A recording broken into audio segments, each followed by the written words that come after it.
Then we have a budget procedures, and we have, they're gonna be giving a synopsis of what's been going on with Parks and Rec. And I believe that we have Mr. Griffin. Good evening. Good evening. Just to go over, we broke it down into our 3 different bureaus that we do work with in Parks and Recreation and our golf course. So we're gonna start with the Recreation Bureau with a couple brief accomplishments from this past year, and then our main goals for next year. First of our accomplishments in 2018 was the major expansion of our girls basketball program, coming into 32 teams, about 400 girls in our summer basketball league, and a consistent attendance of 75 girls into our Queen of the Court program at South Mountain Middle School. We've also built cross-promotion of our events with our all-star games, having APD officers, high school basketball coaches, and instructors from our summer playground program coaching the youth league games. We were able to open Cedar Beach Pool this summer for the 2018 season and had record attendance numbers in our daily admission, as well as our resident season passes and revenue for that facility. We've accomplished our Movies in the Park program, spreading it out across the city to 3 brand new locations, 2 on the east side and 1 in Bucky Boyle Park. Our summer playground program has expanded its outreach to partnership organizations in reading, mobile library, recycling, and our health department working with various aspects of that summer playground program.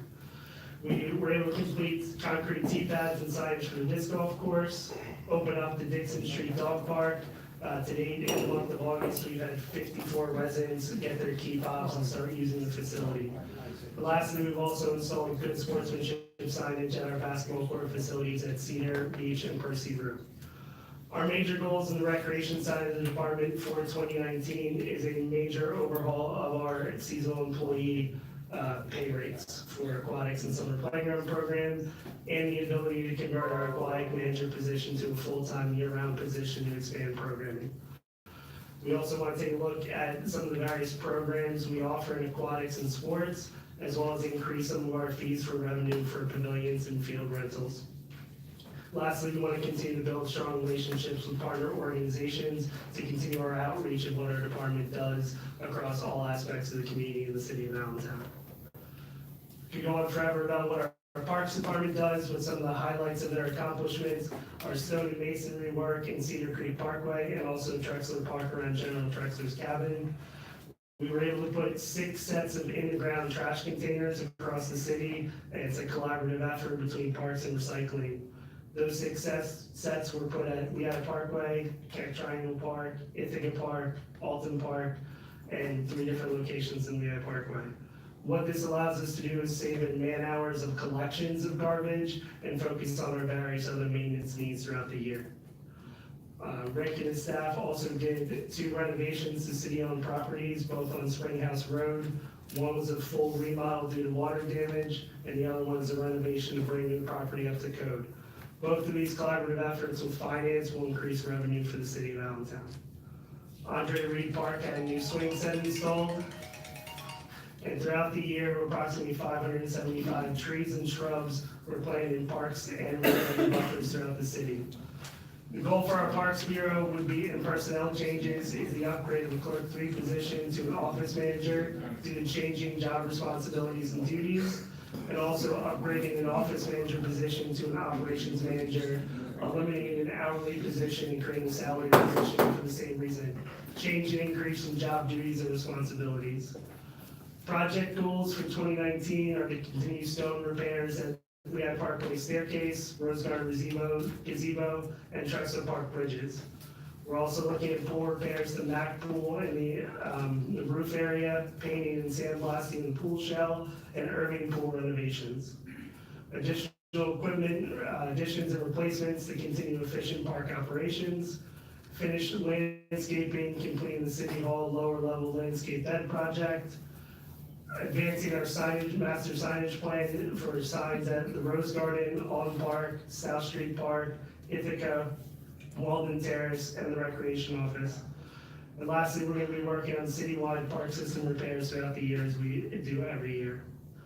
For our golf course, some of the accomplishments we were able to have this year is the installation of an automated ball machine and lights for our driving range, joining the Monarchs in the Rough program, which establishes butterfly habitats throughout the course, continued progress on Audubon International towards certification, working with Fine Golf Design to discuss a master plan for the course, creating a pavilion for use by outings and events by retrofitting the main and storage facility, successful player reward program, booking of over 3,000 tournaments, outings, and charity events, and scheduling over 450 weekday league players.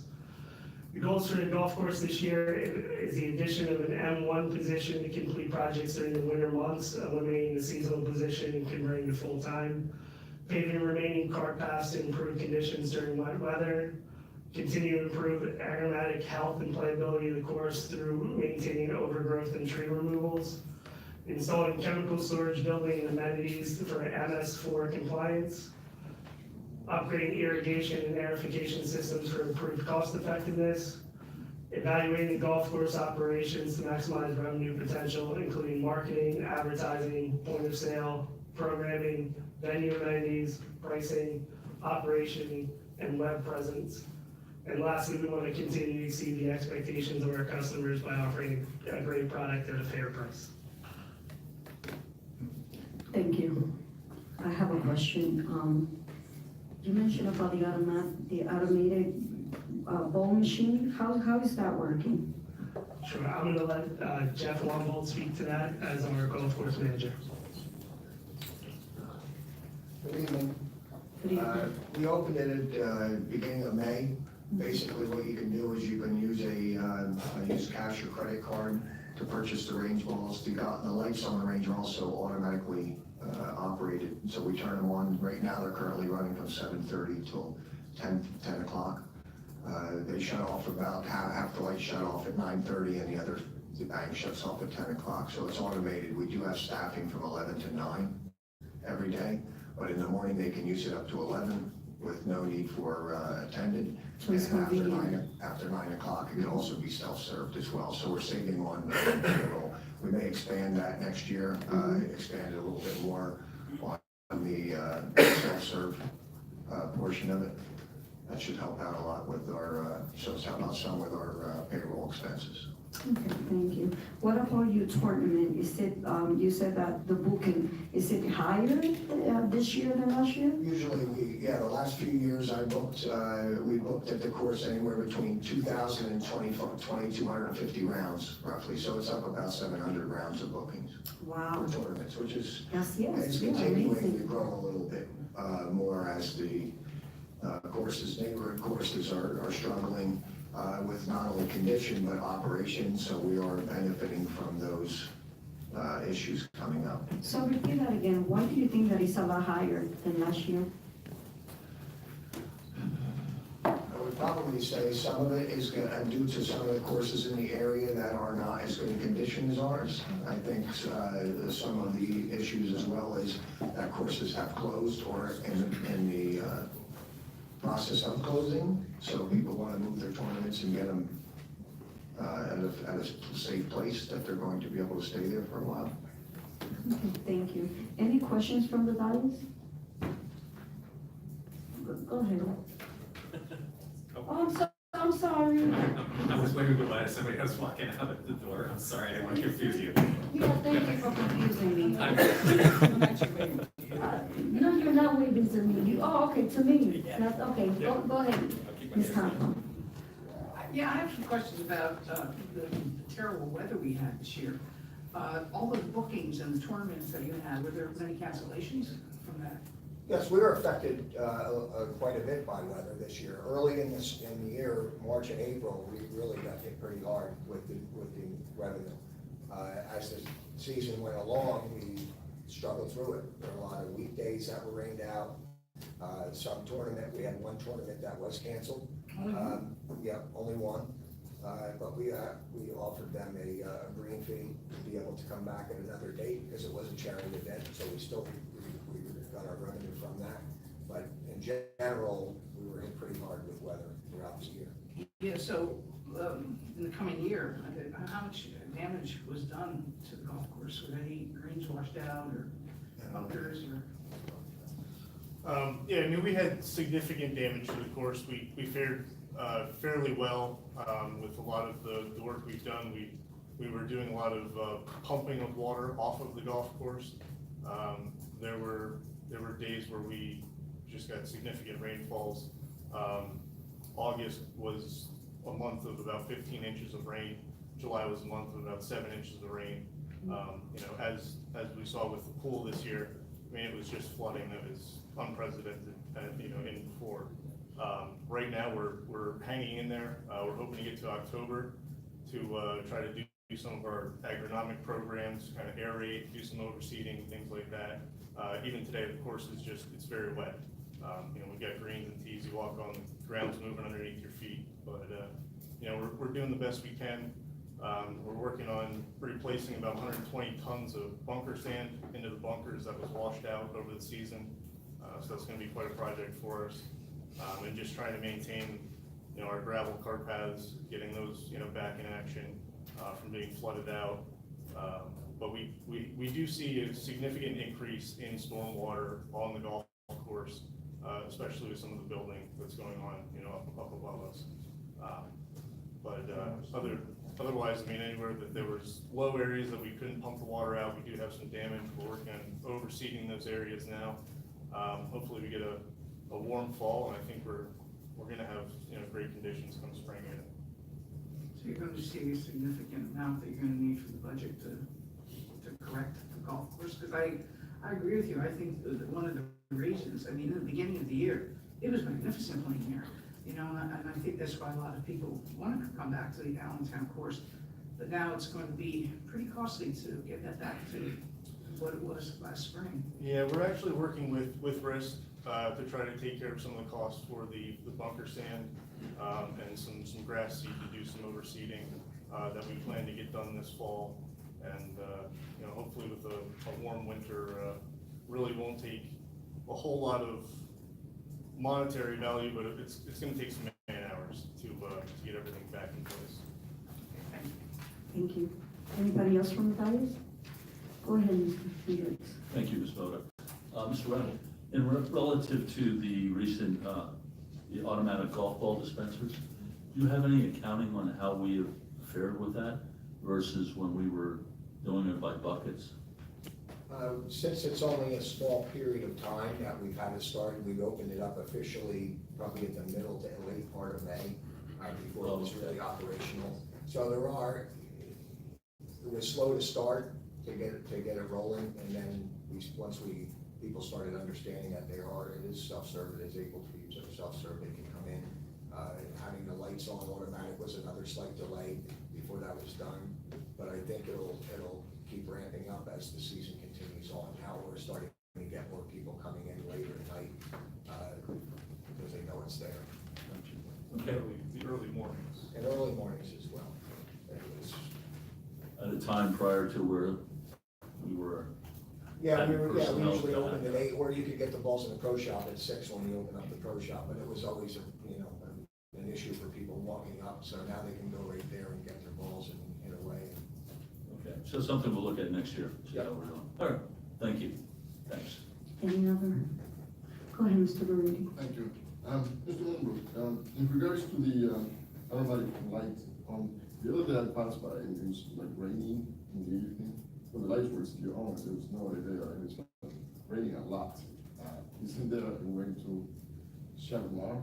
Unless there's an individual there, a person has to be there on site to actually shut them off. We'll do it at 9, if at 9 o'clock comes along, I usually have it staffed till 9 o'clock, unless it's raining. Yeah. We'll keep them on for those couple hours, just in case it stops raining, because as soon as it does, people will come right out right away. So I'm trying to figure out exactly what the cost is per hour to run the lights. I think it's under $5 to run the lights for an hour, I believe. I'm trying to figure that out with the amount of kilowatts and. It was gonna rain all day, and it was in early evening, and I drove by and I was like, it's lights on, and there's no way. But, Yeah, we could you know, explore I doing a understand. motion too. Yeah, we could explore, we have an automatic timer. We could explore doing a motion activated timer as That well. would be worthwhile looking into. Save a couple of dollars. I don't see it, $5 there, but Right, thank you. The other question I was, is, you might have said, if you did say something about it, and I missed it, so signing some papers here, please stop me. But I wanna go back to the issue of the flooding at Cedar Beach swimming pool. Is there anything planned for the future? It doesn't look like flooding is gonna stop anytime soon.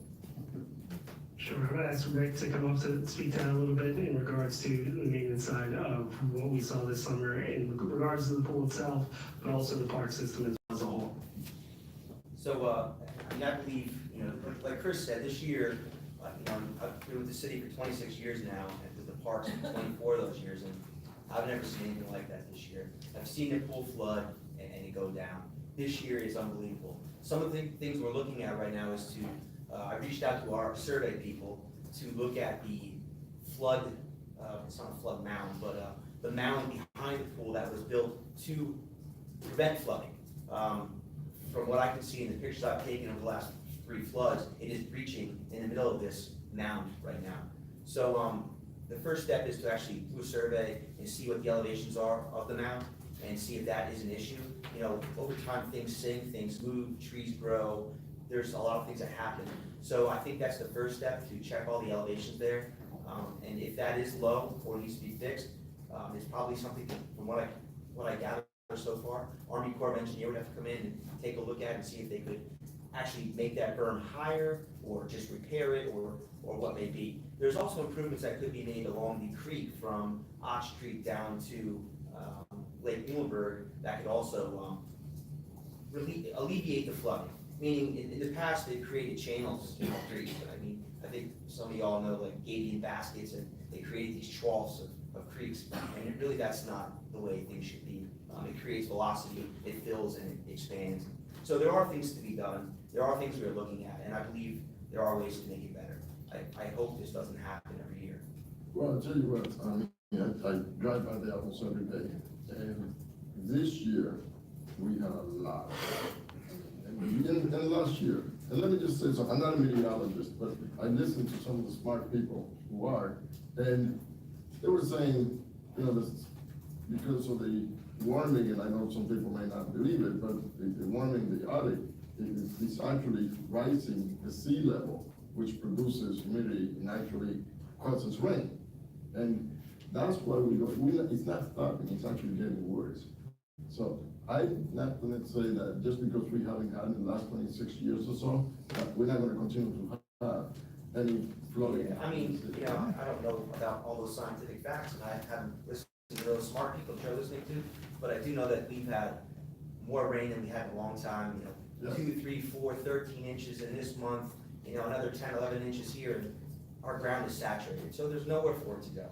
So when it hits, it runs off, and it's just, there's nowhere for it to go. Yeah, and you're saying, you know, I got a lot of flack from people because we spent so much money on that pool. Sure. And then it flooded twice, and then it froze early, and, you know, the question that I asked when we were planning this, I said, we really want to spend all this money and then do it in the flood zone. And are we gonna do something? So the answer was, yes, we're gonna build trenches around it, and it's gonna be okay. And, you know, there's a group here that told me, it's gonna be okay, there's not gonna be any flooding. And a couple of months into it, a couple of weeks into it, actually, there's a flood, and they closed the pool because of it. So I was extremely taken back because of it. I understand. I think the first step, like I said, is the survey of the property. You know, you just can't go building berms and walls along creeks. It just doesn't work like that. There's a lot of permitting issues that have to happen to do anything, do any type of work. So, you know, like I said, I do have that in motion with our survey department. Let's see what they find, and we'll go from there. If something needs to be done to alleviate the pressure in that area, I believe there are ways to alleviate the pressure. Yeah, I'm just hoping that, you know, and I think you are, look into something different, something proactively. And don't we issue the permits ourselves? Not for something like that, no. That's environmental permits for the county? It's DEP, EPA, Okay, yeah. but anyway, I think, I just encourage you, to do something because you spent a lot of money. I sure do understand. It's frustrating for It everyone. is frustrating, and it's a matter. Thank you, Mr. Buriti. Anybody else from the dais? Okay. Anyone from the public?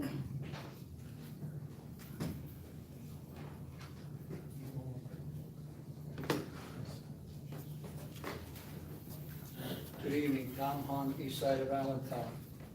My question to you is, can we have details between what the city's obligation is that comes out of taxes and what the Trexler Fund money is being spent for in the budget that the city should be doing, whether it's better curbing on the street, like was mentioned, the street repair, all those things that prevent the Trexler Fund from doing what its intention was to make things better for the whole community, for all of Allentown. In other words, there was an incident where the grass wasn't cut so many feet away from the waterways, and that was a savings to the city so they could spend the money someplace else. I would like if you could have a detailed budget on what goes on that's Trexler Fund, what goes on the city, and then we could have the controller audit it. Thank you, Mr. Hahn. Anyone from the administration can answer to that? The Trexler Fund is funded to partially operate the Parks Department, the daily operations, and a portion goes to capital improvements. I believe if you can absolutely get that information, it's given to the Trexler Fund, it's given to our finance department. So, It's not a secret, it's, all the line items you see in the budget are what the operational funds are spent and on. there's line items. And it also is spent on capital expenses to improve. And that'll be coming out shortly? Positively. Mhm. Yeah, yes. Thank you. Thank you, Mr. Hahn.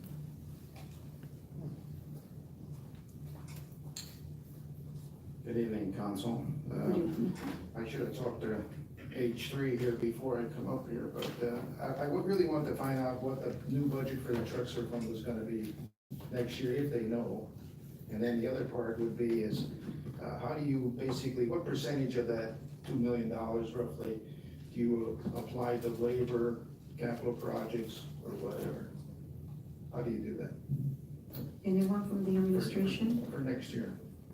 So right now, we're working out the details for the numbers. It's still, we don't have an exact number at this point, but based on percentages, next year, I believe it'll be 6% will go to capital expenses. So when the final number comes in, it's somewhere between 1.6 and 1.8 million for operating expenses, and then 180,000-ish, 6% of whatever that number is, for capital. Do you have the capital projects already designated what you're gonna do next year? We have absolute plans outlined. We have a lot of plans. I mean, sure, we don't know exactly what the funding's gonna be at this point, so we can't tell you exactly what the plans are. We have a lot, they will be in the budget detail. We are gonna work through that, and there are WPA wall improvements, improvements to MAC pool sandblasting and repairs. I mean, I can go on and on. There's millions of dollars of improvements. So in other words, it's When does too the city soon. get the numbers from the Trexler Estate? When do they present their numbers, their estimate on what they're gonna get? When does that come out? Usually I see. The budget numbers- comes up to I us see early that November. In the springtime, what they say they're gonna pay the city, but the city might know those numbers I ahead believe of it's time. around March, Yeah, the trust It comes in April. April. April? yeah, they publish a report. The actual number comes in April. Yes. The trust has a report that they publish every year, and anybody can get it. I understand that. Yeah. Uh, You're talking about the projects for next year, and we don't have next year's budget yet with those projects. They must I have mean, an idea what they like want you to said, do. they're working on They it. just have an idea what they wanna do, right? Well, they Yeah, have, Sure, they have ideas. WPA stoneworker, MAC. he spoke about it. Yeah, I mean, there's He gave us a synopsis of there's a what the long plans list are. of things we'd like to work on to improve. I guess what I'm getting at, are those capital projects different than the ones that were presented to us a couple of months back? Are they the same ones? We Are won't there any come new back ones? to get Are there any new capital projects? I believe there are some new ones, and there are some new, issues that have arisen that we have to There's go after. priorities, There's always especially with something the new. weather. that pops up. I mean, we can try to work off a list, but, it's not always that easy. So the next. I'd like to answer that for you, but we can't until we get the budget The that budget. shows the project. Well, that's why we're here tonight, we're trying to get some budget information, so. No, we're not here to that's get the why- budget, we're That's just why here we're here. for the synopsis. I'm trying to get something out of them, maybe, you know. If you get it, let us know. What's that? If you get it, let us know. Thank you. What's your number? Thank you. Anybody else from the public? Okay. I believe that, this meeting is adjourned. Thank you.